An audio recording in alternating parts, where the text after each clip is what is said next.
महाराष्ट्रात मराठीचा सन्मान व्हायलाच हवा असं संजय निरुपम यांनी म्हटलंय।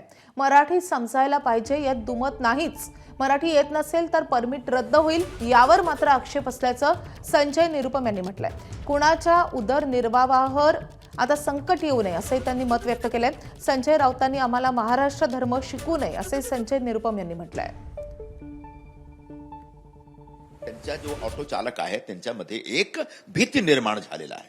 यामुळे मी परिवहन मंत्री साहेबांना प्रताप सरनाईकजींना एक पत्र पाठवलं आणि त्यांच्याशी बोललो पण आणि सांगितलं त्यांना की असा तुम्ही एक सक्ती लादू नका, भाषाचा सन्मान झाला पाहिजे, भाषाचा आग्रह ठेवला पाहिजे, पण भाषासाठी एक सक्ती लादून कोणी व्यक्तीच्या समोर उदरनिर्वाहाचा संकट निर्माण नाही केला पाहिजे। संजय राऊत सारखे लोक समजू शकत नाही कारण ते आता काँग्रेस बरोबर गेलेले आहेत। काँग्रेसचा जुना विषय आहे, जुना प्रकरण आहे।